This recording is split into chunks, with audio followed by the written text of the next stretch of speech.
Nosso último sermão da série, A Procura da Alegria, eu preciso reforçar alguns avisos que o presbítero Vitor deu aqui antes do início da nossa celebração, naqueles minutos que antecedem a celebração.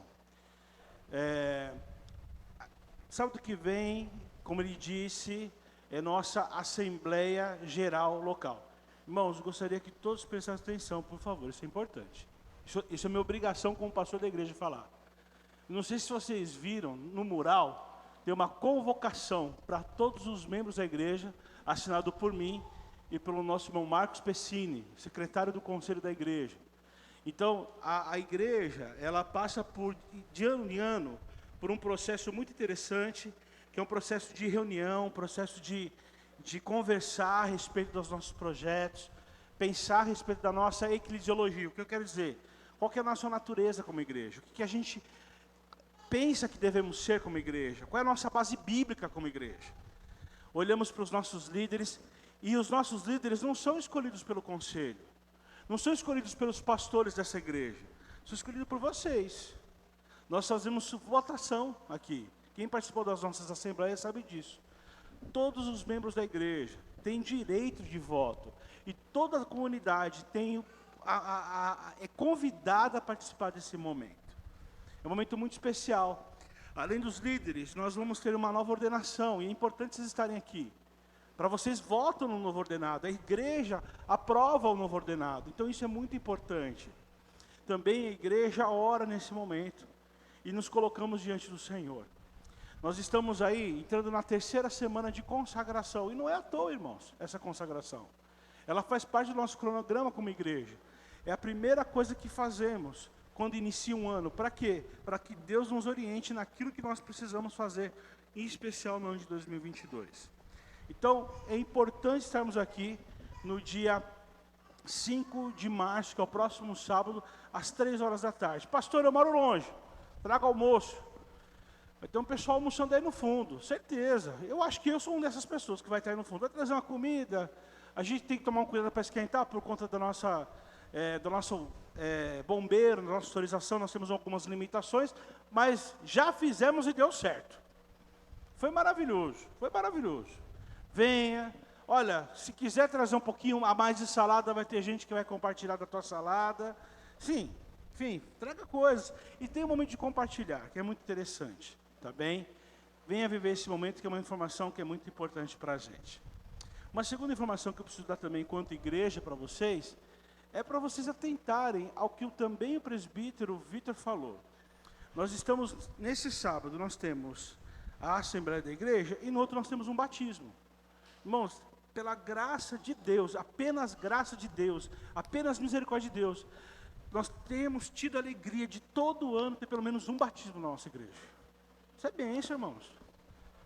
É gente nossa, é gente que a gente ama, é família, é gente que está falando assim, eu pertenço à família. Sabe o que a gente vai fazer no batismo? Se alegrar. Se alegrar. Abraçar, sabe? Sabe aquele encontro? Tem um programa na televisão? Não tem mais, eu acho. Eu achava aquele programa muito triste, né? Que era encontros e partidas. A pessoa ia no aeroporto, vê que estava indo embora e vê que estava chegando. Eu achava aquilo que não tinha o menor sentido. Falei, meu, que tristeza. Hoje, eu vivo um momento na minha vida, e vocês estavam aqui ontem, vocês sabem disso. O meu cunhado, que é o pastor Arley, que é irmão do pastor Ayrton, está indo pastorear a igreja na Espanha. É meu cunhado porque a mulher dele é casada com a minha esposa, com a diaconisa Kise. Ela não veio hoje porque ela está lá com a irmã dela. Ela não sabe quando ela vai vir aqui. Vocês entendem o que eu estou falando aqui? É muito, esse abraço que a gente vai dar daqui a pouco, eles vão embora, vai ser muito importante. Eu não sei, provavelmente a gente vai no aeroporto, mas começa a ficar, você sabe, não vai ter mais muitos, por enquanto. Por isso que eu falo da importância de receber um abraço quando a gente chega, ele é importante. E a gente está naquele sábado, no dia 12, vai ser de suma importância, não só para nós, para quem vai estar batizando, mas para a família, né? Vai ser um momento de profunda alegria com a igreja. Amém, irmãos? A gente vai confirmar, mas muito provavelmente vai ser no mesmo local onde foi o último batismo, onde o nosso irmão Alex batizou, onde batizou a irmã Beth, enfim, onde batizou o Roberto, né? Então, vocês mais ou menos sabem aí onde é o nosso batismo, tá bom? Então é lá que vai ser o nosso batismo. Queridos, falado isso, eu queria falar uma coisa para vocês. Ô semana difícil que a gente passou. E eu não estou falando de calor, não. Eu estou chocado. Eu vi uma cena, hoje mesmo, repeti várias vezes essa cena. Daquele tanque em Kiev, vindo na maior velocidade possível. No primeiro momento achei que era a barbeiragem do motorista do tanque. Mas depois eu vi que foi de propósito. Ele passa por cima de um carro. E aí quando eu vou ver o motorista do carro é um senhor de idade. Gente, coisa terrível. Aí você vai perguntar, por que está guerreando? Aí eu fui ver, né? Porque eu quero saber por que está guerreando.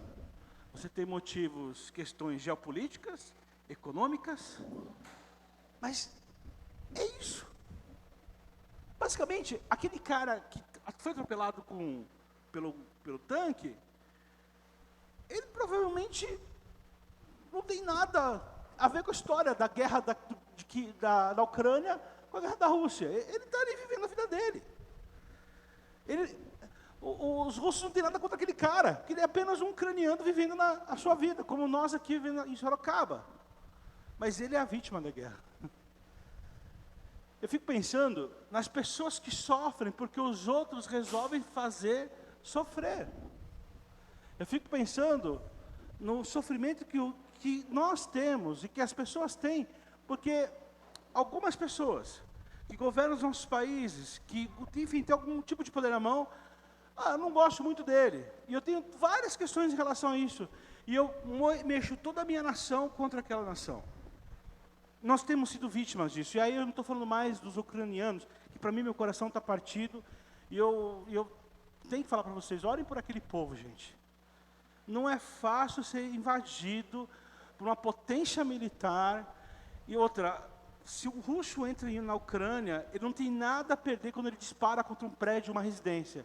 Mas os ucranianos, cada tiro que recebem, eles têm muito a perder. Mas a gente tem sido vítimas de todo um processo, de todo um sistema de vida que faz o nosso sofrer. E aí minha pergunta é muito simples. Como é possível ter alegria, ser alegre no meio de tanta ansiedade? O que eu quero dizer com isso? A gente vive um contexto tão ansiogênico, a gente não sabe o que pode acontecer amanhã. Ansiedade basicamente é medo daquilo que eu não sei. Olha, e a gente tem vivido cada um, irmãos. E não precisa ser ucraniano para ter medo daquilo que a gente não sabe. Basta viver no nosso mundo. Vamos ser sinceros, sem qualquer tipo de fatalismo. Nós estamos à mercê da violência, estamos à mercê de uma falência do sistema financeiro brasileiro a qualquer momento. Você é contra o presidente, não é nada disso, mas a gente, toda a vida, a gente andou na corda bamba, vocês sabem disso. A gente é uma malabarista na corda ali o tempo todo. A gente está, a qualquer momento, correndo risco de ser vítima de um processo de distorção. Eu não sei como até hoje, e aqui eu falo com vocês com muita segurança, não chegou ninguém aqui na igreja, bateu na porta e falou, olha, para a igreja continuar aberta, a gente precisa aqui de uma verba. Eu não sei, Deus está sendo misericordioso com a gente. Como ser alegre no meio de tanta ansiedade? E ansiedade não precisa ser você ansioso. Olha para a sua volta. Mas de onde vem a nossa ansiedade? A nossa ansiedade muitas vezes com preocupação com coisas materiais e coisas imateriais. A gente está na sociedade do ter. Irmãos, é desesperador assistir televisão. Porque as propagandas te fazem sentir a pessoa mais miserável da face da terra. Porque, irmãos, eu já perdi para as propagandas há muito tempo. Porque o meu carro não é da propaganda, o meu celular é muito menos, a minha vida é muito menos, e eu estou fora do peso. É desesperador. A nossa preocupação com coisas materiais, mesmo que você fale assim, eu nem ligo. Uma hora que chega, você fica preocupado. Eu tenho aqui os meninos que vão casar, né, que estão pensando em casamento. Ontem eu brincava com um casal desse. Casal não, estava vendo um rapaz. Falei para ele, meu irmão, sua preocupação vai mudar. Vai ter conta para chegar. E são preocupações que não têm a ver com a nossa vaidade, mas têm a ver com a nossa vida, com o fato de viver. E coisas imateriais. Sabe aquela sensação, será que eu vou conseguir? Será que vai dar certo? Será que vai virar? A gente vive pensando nisso. Uma outra causa da ansiedade é por conta de relacionamentos quebrados. Não estou falando apenas de relacionamento homem e mulher que deu errado, marido e mulher que deu errado, nada disso. Mas muitas vezes a gente é traído no trabalho. Eu estava, olha, meu Deus do céu, eu até peço perdão para o Senhor por isso, mas eu estava vendo, passando na minha timeline, no meu Instagram, porque domingo eu vou ver foto de igreja, essas coisas, e estava vendo lá as 5 melhores estratégias do Big Brother. Me perdoe, irmãos, que eu vou falar isso. Mas vi na timeline. E eu ia falar sobre isso, pensei, mas sabe qual que é a estratégia? E aqui é uma coisa terrível. É quando uma pessoa traiu outra. Ele achou que ia fazer uma coisa, mas faz outra. Gente, isso é absurdo. A gente vive numa cultura de traição. Porque ali o cara não estava falando que coisa terrível, falou, olha que estratégia brilhante. O cara, ele traiu o outro. Olha que contexto.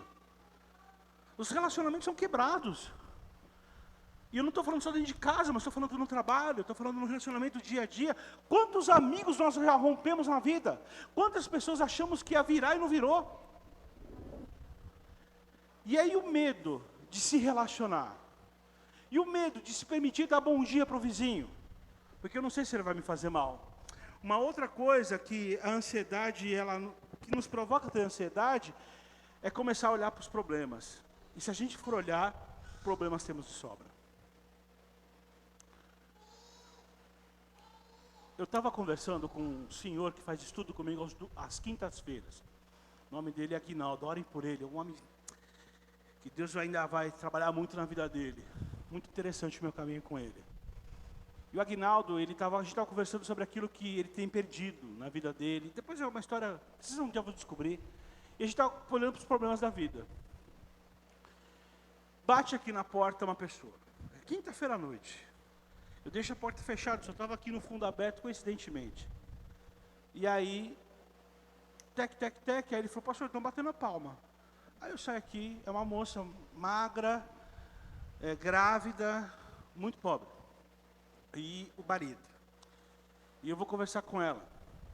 E eu descubro que ela falou assim, pastor, eu vim aqui num culto, eu falei com uma irmã e falou com uma das nossas diaconisas, e eu estou sem alimento em casa. E ela falou, vem tal dia que eu vou ter comida. Mas eu não pude vir, pastor. Eu só pude vir hoje. Pastor, eu tenho que ter alguma coisa para levar para minhas crianças. Eu tenho 3 filhos, estava vindo mais um que ia nascer. Nasceu, na verdade, domingo passado. E eu queria ver se eu posso ter ajuda. Graças a Deus que a igreja ainda é orientada pelo Espírito Santo, irmãos. Porque eu chego lá atrás, as coisas estão tudo lá bonitinho. Pego... né? Olha como Deus faz as coisas. Dou na mão dela. E esse homem olhando junto comigo, né? Tá tudo certo, ele pastor, não, vamos aqui ajudar uma família, vem cá. Aí olhando, ele falou assim, aí eu falei assim, vamos cozinhar, como que tá o gás e tudo mais? Pastor, a gente não tem gás. A gente não tem fogão. A gente pega álcool de posto, faz, olha que perigo. Liga ali uma labareda e esquenta a comida. O Aguinaldo ficou assim, arrepiado, falou, como assim, pastor? Eu falei, essa é a vida. O Aguinaldo se prontificou, ele arrumou um fogão, um gás. O Aguinaldo, ele pensou, Deus tocou no coração dele. Eu estou falando isso não para exaltar o Aguinaldo, mas para olhar para vocês que os nossos problemas são muito pequenos em relação aos problemas que as pessoas têm de verdade. Só que a gente é criado de uma maneira que a gente precisa ter um holofote nos nossos problemas. Sabe aquele negócio? Ah, você é dramático. A vida é dramática. A nossa sociedade é dramática. E aí, nós somos criados para as pessoas olharem para os nossos problemas e a gente potencializa isso. Eu não estou falando que isso é maldade, mas é a nossa cultura. Mas quando a gente se depara, porque é muito legal, eu estava falando com o Aguinaldo de problemas. A gente vê essa família, nosso final de conversa é assim, ele fala, pastor, eu não tenho problemas. E ele vai embora ajudar essa família. Porque a gente fica vivendo essa cultura de ter problemas, isso cria em nós uma ansiedade, e a nossa alegria vai para o ralo, porque a nossa alegria, ela é baseada em quê? Em ter, em ser reconhecido também. Eu só vou ser alegre se eu tiver o último celular, o último carro, ter uma conta bancária daquele jeito, se eu for um profissional ABC, e se as pessoas me reconhecerem a pessoa que eu sou. O exemplo que a Bianca usou aqui, há 2 domingos atrás, da pessoa que o policial vai chamar a atenção e a mulher fala, não, cidadão não, engenheiro civil. Mas aquilo é a nossa sociedade. Como ser alegre? Porque então a nossa alegria é fake. Por isso que a gente está fazendo uma série, a procura da alegria, porque a alegria que a gente tem vivido, e eu falo gente, dentro de comunidades evangélicas, tem procurado Deus para ter, possuir, ser e ser reconhecido. Mas essa nunca foi a proposta de Deus para nós. E aí a gente entra num livro da Bíblia, escrita numa prisão, com um cara acorrentado 24 horas por dia, um soldado, e ele fala, estejam alegres, sejam alegres, vivam alegres. É o cara que havia pouco tempo passado fome, como vocês ouviram na semana passada. Mas ele fala assim, sejam alegres, estejam alegres, cultivem alegria. O nosso desafio é viver com alegria, mesmo quando todo o nosso contexto, ele parece contra. Me faz um favor só, Jean, você que está em cima, apaga a luz para mim aqui em cima, por favor, para facilitar a visualização. Ou Alex, se você puder apagar ali em cima para mim, por favor. A gente precisa ser alegre nesse contexto maluco que a gente está vivendo. Por isso, eu falo para vocês, alegre-se. Alegre-se, e a proposta está em Filipenses, capítulo 4, a partir do versículo 2, a gente vai ver do versículo 9. Abra sua Bíblia em Filipenses, capítulo 4, a partir do versículo 2, e a gente vai ler do 2 ao 9 agora. Que proposta é essa de alegria que pode ser feita no meio do caos? Está escrito o seguinte: o que rogo a Evódia, também a Sintique, é que vivam em harmonia no Senhor. Sim, peço a você, leal companheiro de jugo, que as ajude, pois lutaram ao meu lado, na causa do Evangelho com Clemente e os meus demais cooperadores. Os seus nomes estão no livro da vida. Alegrem-se sempre no Senhor, novamente direi, alegrem-se, seja a amabilidade de vocês conhecida por todos. Perto está o Senhor, não andem ansiosos por coisa alguma, mas em tudo, pela oração e súplica, e com ação de graças, apresentei os seus pedidos a Deus. E a paz que excede todo entendimento guardará o coração e a mente de vocês em Cristo Jesus. Finalmente, irmãos, tudo que for verdadeiro, tudo que for nobre, tudo que for correto, tudo que for puro, tudo que for amável, tudo que for de boa fama, se houver algo de excelente ou digno de louvor, pense nessas coisas. Põe em prática tudo que vocês aprenderam e receberam e ouviram e viram de mim, e o Deus de paz estará com vocês. Quando eu olho para esse texto, eu tiro algumas lições de como viver em alegria, como buscar alegria no meio do caos. A primeira lição que eu tiro é alegre-se em harmonia. Se você prestou bem atenção no começo do texto, Paulo fala o seguinte: eu rogo a Evódia e também a Sintique que vivam em harmonia no Senhor. Paulo está começando a falar dele, pedindo para 2 irmãs viverem em harmonia, da igreja. Você fala assim, qual que será o problema dessas duas? A Bíblia não fala muito, a Bíblia não fala nada. Mas a gente entende que essas duas são importantes para a igreja, porque o nome é citado na carta. Essa é uma pista. Quando o nome de alguém está na Bíblia, é que ele deve ter alguma importância naquele contexto. As pessoas sabem quem é. Paulo está escrevendo a carta para uma igreja. Paulo está aqui escrevendo a carta para uma comunidade. A comunidade inteira sabia quem era. Era Evódia e a Sintique. A primeira Paulo ele fala assim, ó, vivam em harmonia. Aí ele está falando aqui, olha, no versículo 3, viu, peço ao meu leal companheiro, porque a carta vai chegar em alguém que ajude essas mulheres nesse processo. A gente olha para essas mulheres e a gente tira uma primeira lição, que o trabalho na igreja pode ser desgastante. São irmãs na causa. Se vocês olharam aqui direitinho, vocês vão ver que ela, junto com Clemente, os demais cooperadores, tem seus nomes escritos no livro da vida. É gente que trabalha. E aí o apóstolo Paulo está falando o seguinte, olha, fala para essas duas virem em harmonia. Paulo tinha autoridade porque já tinha sido pastor delas. E Paulo está agindo como pastor.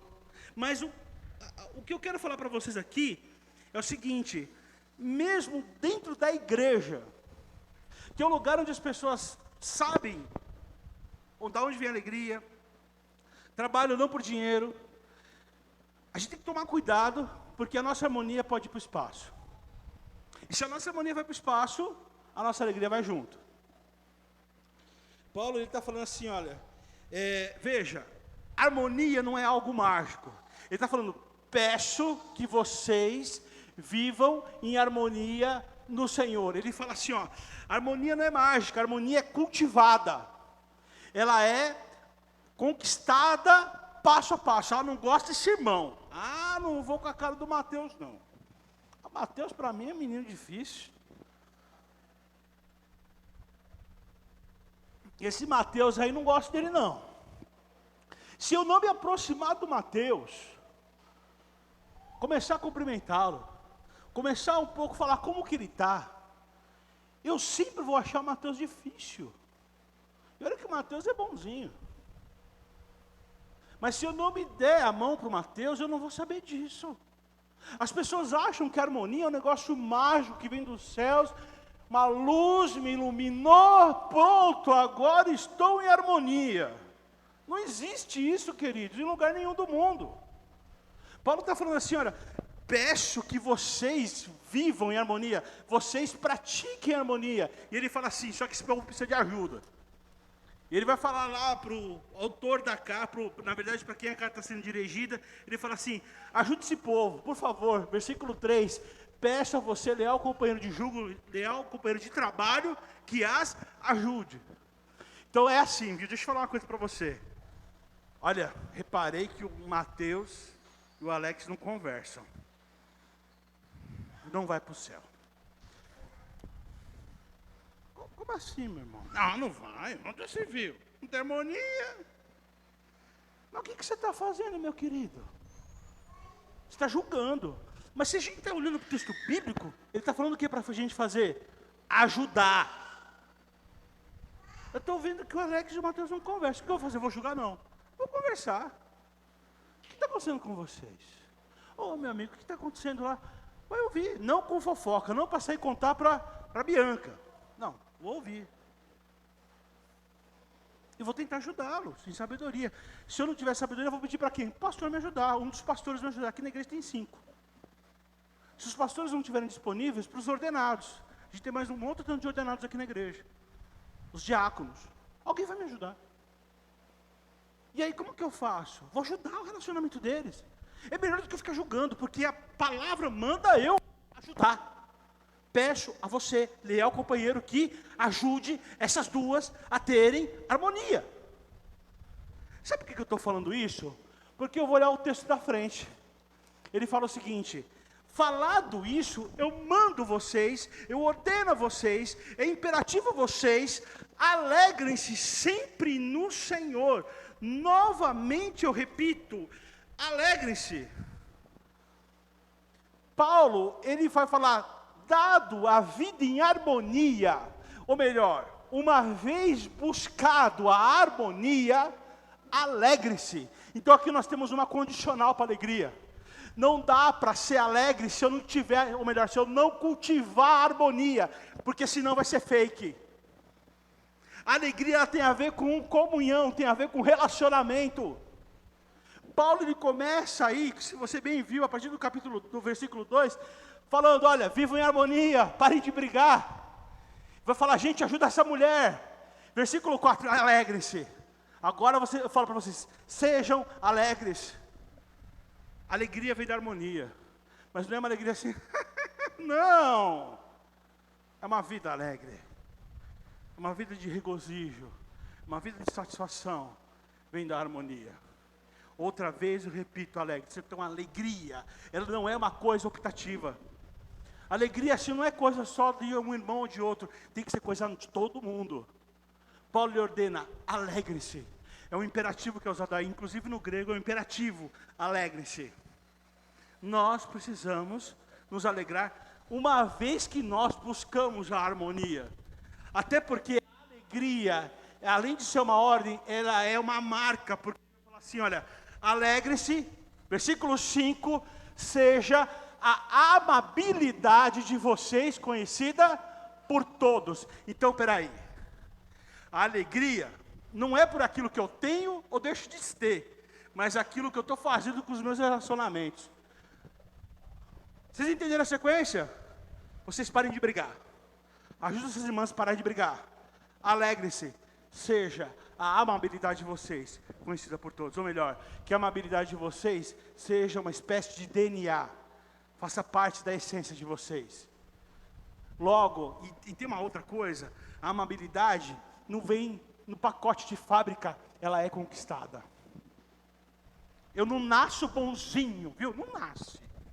Não nasce. Estou olhando para mães aqui. Se você falar que seu filho nasceu bonzinho de tudo, a gente precisa conversar.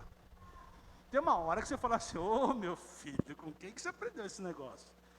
Deixa eu fazer uma birra. Porque birra não aprendeu com o pai e com a mãe, não. A gente precisa ser amável, aprender a ser amável. Sabe o que é aprender a ser amável? Aqui na Bíblia, aprendam a ser educados. Seja a educação de vocês uma marca. A alegria nossa, a nossa alegria é vinculada com o nosso relacionamento que respeitoso. É o que está falando na Bíblia. A amabilidade tem a ver com respeito. E respeito a gente aprende. Minha mãe falava que a gente aprende dentro de casa. Estou certo ou estou errado, irmãos? Amém, igreja? Amém. Essa deve ser a nossa alegria. Então, a nossa alegria não é o resultado.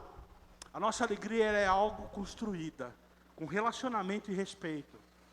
Falado isso, Paulo ele vai continuar o seguinte, olha, alegrem-se e tenham paz. Ele fala lá no versículo 6, não andem ansiosos por coisa alguma. Falado de relacionamento, falado de respeito e da alegria que isso dá, quero falar outra coisa com vocês.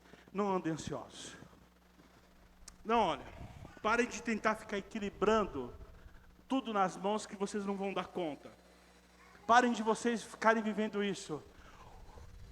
Afinal de contas, queridos, nós vivemos um mundo mais ansioso que existe. Paulo não está falando para a gente viver numa bolha, mas Paulo está falando para a gente reagir à ansiedade de outra maneira. Crente não vai para uma bolha, crente não vai para um campo de força, crente não vai para aquário, isso não existe. Mas, mesmo dentro de um mundo ansioso, a gente tem que saber reagir à ansiedade. É o que Paulo está falando, saibam reagir à ansiedade do jeito certo. Paulo vai dar a receita daqui a pouco, diga-se de passagem. Não tem por que ficar ansioso, porque eu vou dar uma receita para vocês. Reajam à ansiogenidade do mundo de outra maneira, de outra forma.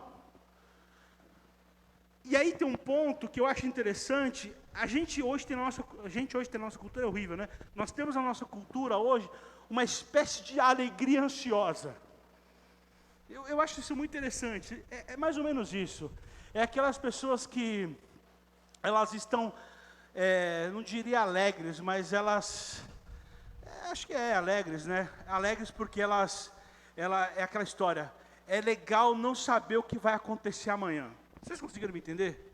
Aquelas pessoas que gostam, olha, o legal é não ter planejamento, é não saber o que vai acontecer amanhã. Isso virou uma marca do nosso mundo. Eu estava ouvindo um rapaz, entrou hoje um vídeo, e ele fala que uma das marcas, né, do mundo de hoje é você não ter carteira assinada, você trabalhar de freelancer, é você a cultura da permuta, e não necessariamente você recebe dinheiro, né, como salário, você pode receber uma outra coisa, e que você tem que saber aproveitar a ansiedade, aproveitar a sua ansiedade e conviver com ela. Isso é uma alegria ansiosa. Paulo está falando para a gente o seguinte: não reajam à ansiedade dessa maneira. Não caiam na armadilha da ansiedade. Não mergulhem na cultura da ansiedade. Não andeis ansiosos por coisa alguma. E aí vai começar a falar para a gente do desafio de desapegar-se da ansiedade. Por isso que eu continuo olhando para o texto, olhando o seguinte, ele fala o seguinte: mas, aí ele vai dar receita, em tudo, pela oração e súplicas e com ação de graças, apresenteis os vossos pedidos a Deus. Não entre nesse perigo da ansiedade, mas você faça o seguinte: comece a orar.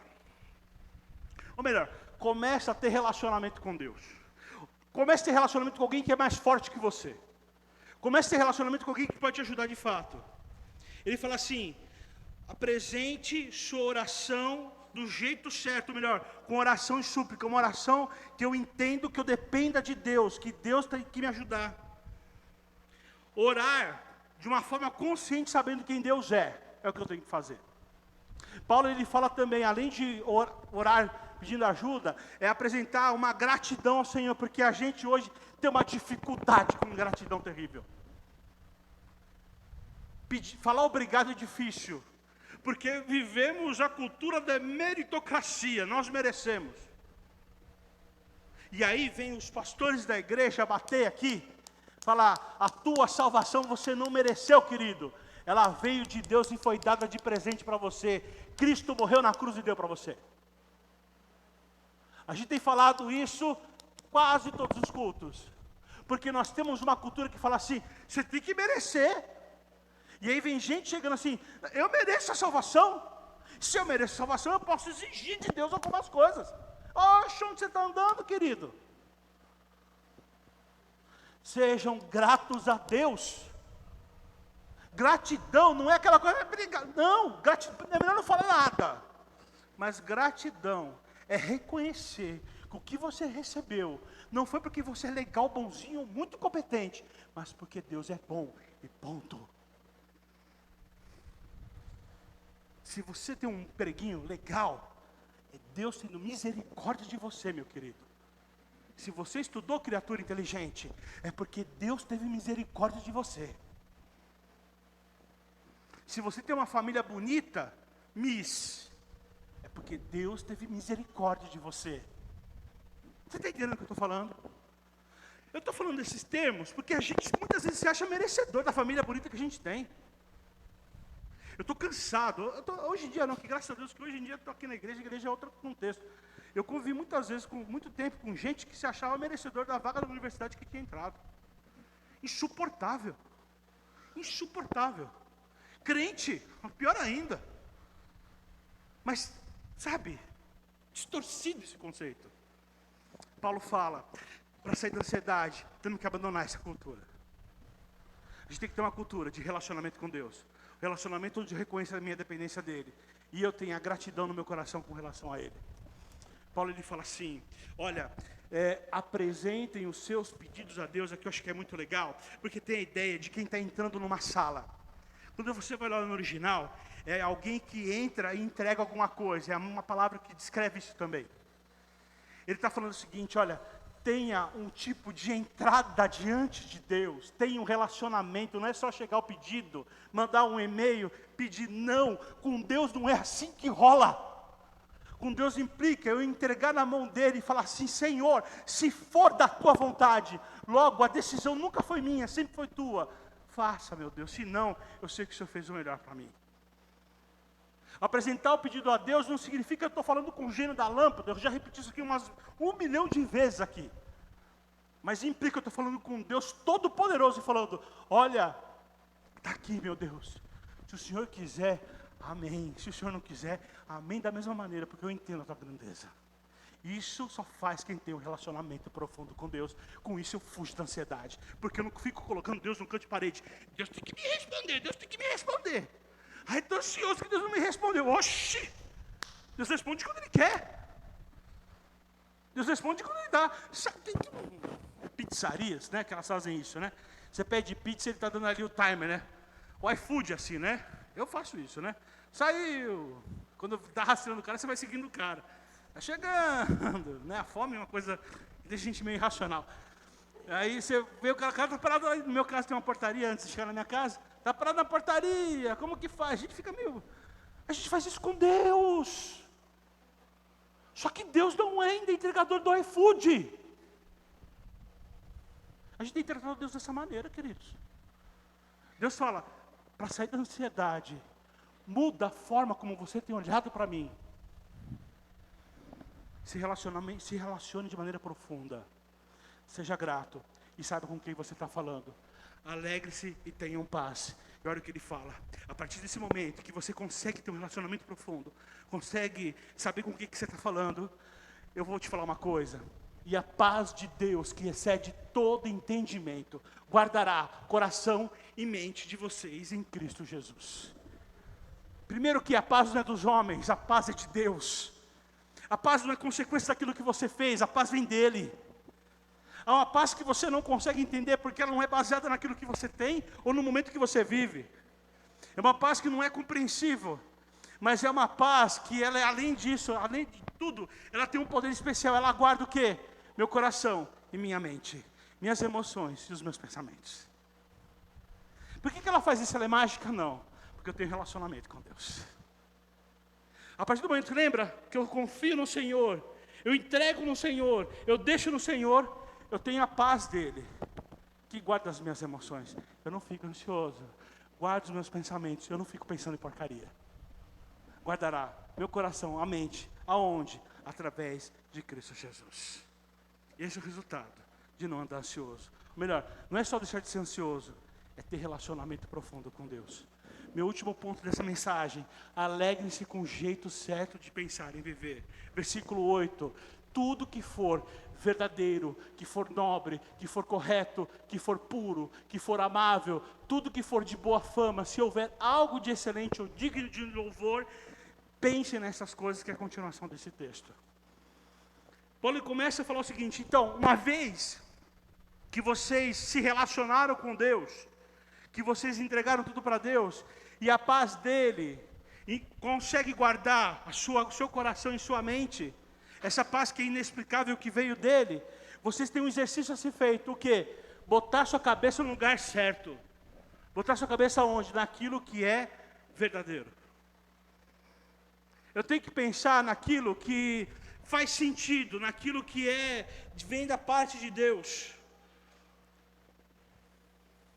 Paulo, ele fala assim, olha, pensem naquilo que é honesto. Ele continua, além de tudo, pense naquilo que for nobre, tudo aquilo que é respeitável. Põe a sua cabeça nas coisas respeitáveis, põe a sua cabeça nas coisas que são corretas, nas coisas que são certas. Põe a sua cabeça naquilo que é puro, que não tem contaminação.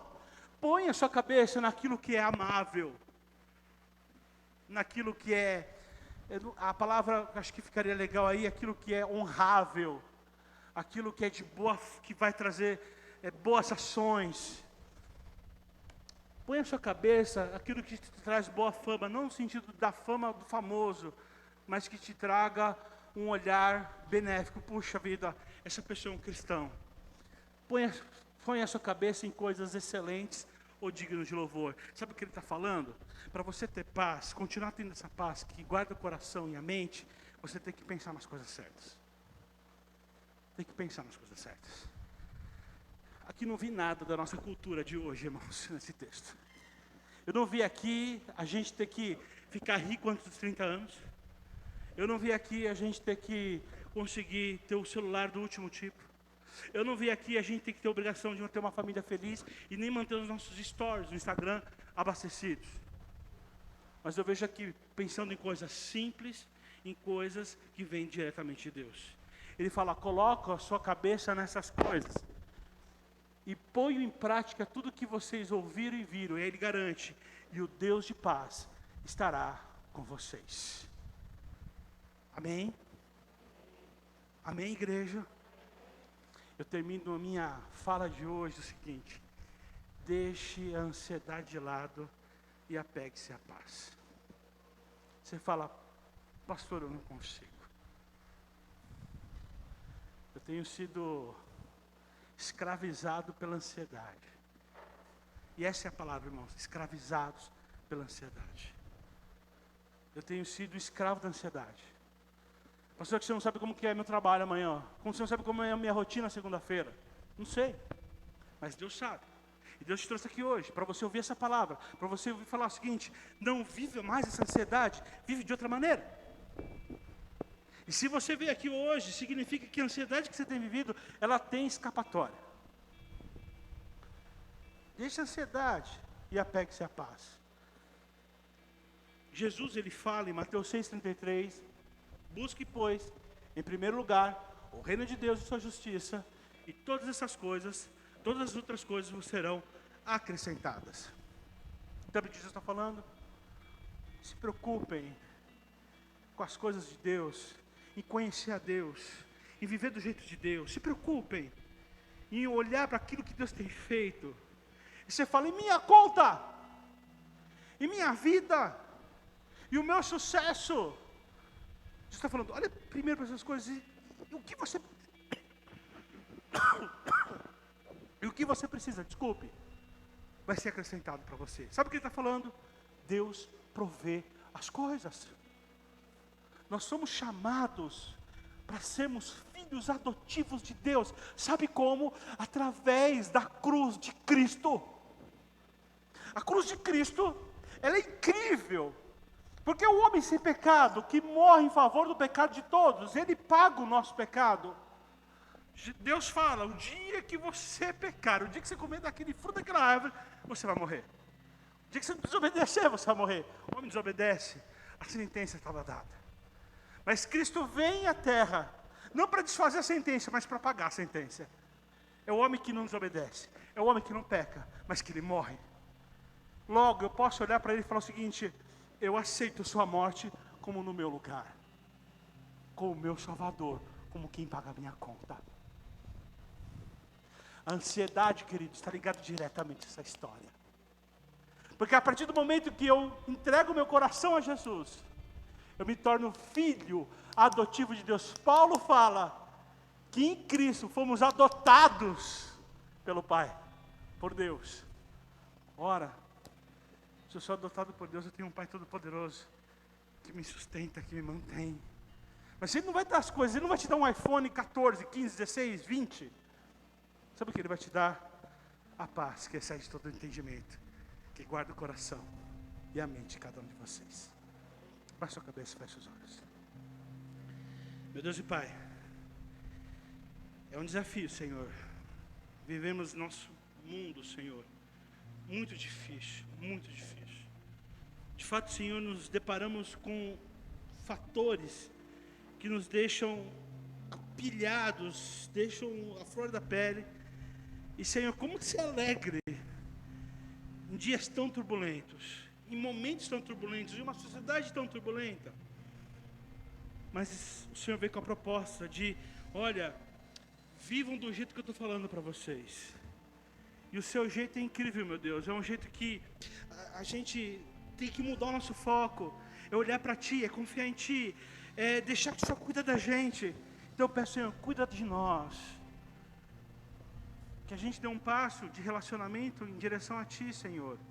Primeiro, tentando viver harmonia uns com os outros, porque essa é a receita da alegria. Em segundo, reconhecendo que nós precisamos estar intimamente conectados com Ti. E que a gente tenha a Tua alegria e a paz que excede todo entendimento. Paz que vem da nossa convicção que o Senhor Jesus Cristo morreu na cruz por cada um de nós. Em nome de Jesus. Amém.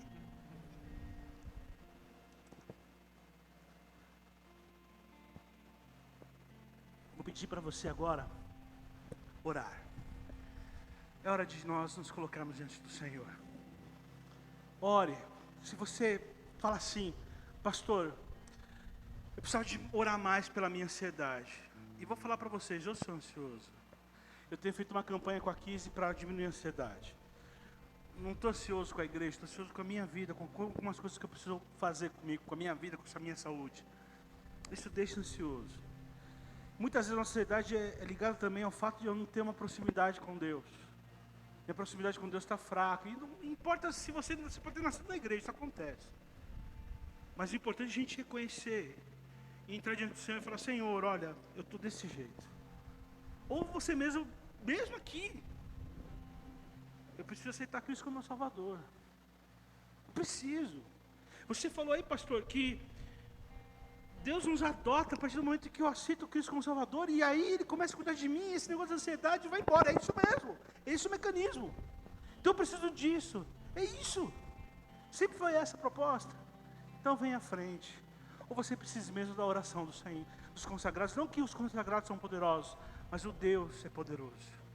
Então se você quiser vir receber oração por qualquer uma dessas coisas, vem à frente, gostaria muito de orar por você. Para mim é um prazer. O restante, no seu lugar, se ajoelhe e ore ao Senhor.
pedir para a igreja ficar de pé em nome de Jesus. Irmãos, nós vamos fazer uma oração agora que é importante para essa igreja. Essa igreja, faz pouco tempo, ela acompanhou, e aqui eu posso falar para a glória do Senhor isso, a saúde do nosso irmão Marcos Pessini. Ele foi ungido aqui. Deus foi poderoso, né, Marcos? Marcos está aí. Graças a Deus por isso. Essa igreja orou, foi ungido, e Deus começou a colocar as mãos na vida do teu servo. E a gente precisa fazer isso por uma outra pessoa dessa igreja que tem procurado a gente tem acompanhado a saúde dela. Vem para cá, Dina, por favor. A Diná, irmãos, a gente vê ela sorrindo, e a gente a marca da Diná é o sorriso dela. Mas a Diná, ela tem sofrido com a saúde dela. A gente vem acompanhando há um tempo. Ela tem um problema muito semelhante ao que a Kizzy teve, de um problema na vesícula, mas o problema ele foi se agravando. E ontem ela me falou que o problema está de um jeito que está muito grave. E aí eu falei para a Diná, nós temos 2 caminhos. Só que esses 2 caminhos ele começam num momento, quando Deus faz um milagre. Rapidamente, o plano de saúde da Diná não está fazendo a cirurgia que ela precisa por conta de carência, uma série de coisas. E o que ela tem é grave. A nossa oração é para que Deus faça um milagre na vida da irmã Diná. Ou Ele cura, ou Ele abre esse convênio para ser tratada. Mas essa mulher não pode mais sofrer, irmãos. Tem sofrido muito, muito, e agora está grave. Então essa igreja vai ter que levantar as mãos agora e vai ter que orar por essa nossa irmã. Amém, igreja? Você vai levantar suas mãos e você vai clamar pelo poder do sangue de Cristo, para que o Senhor faça um milagre, para a honra e glória do nome de Jesus, na vida da irmã Diná. Você vai orar, e a irmã Diná vai testemunhar aqui, como a gente ouviu o Marcos testemunhando aqui. No final do ano passado, vocês lembram disso? Marcos testemunhando aqui nessa frente. Nós vamos ouvir o testemunho da irmã Diná. Ore pela irmã Diná. Na nossa oração da madrugada, hoje vai ter meia-noite, vamos ter lá a mãozinha. Vamos colocar a irmã Diná em oração. Amém, igreja? Amém. Irmã Diná, por favor, ajoelhe-se, por gentileza. A palavra fala, estando entre vós doentes, chame os presbíteros da igreja, pegue um óleo da unção e coloquem sobre a cabeça dele. É isso que os pastores, presbíteros dessa igreja vão fazer. Erga sua mão, igreja. Ora em favor da nossa irmã Diná. E nós vamos orar aqui em nome de Jesus. Senhor, meu Deus, meu Pai.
Amém, Senhor.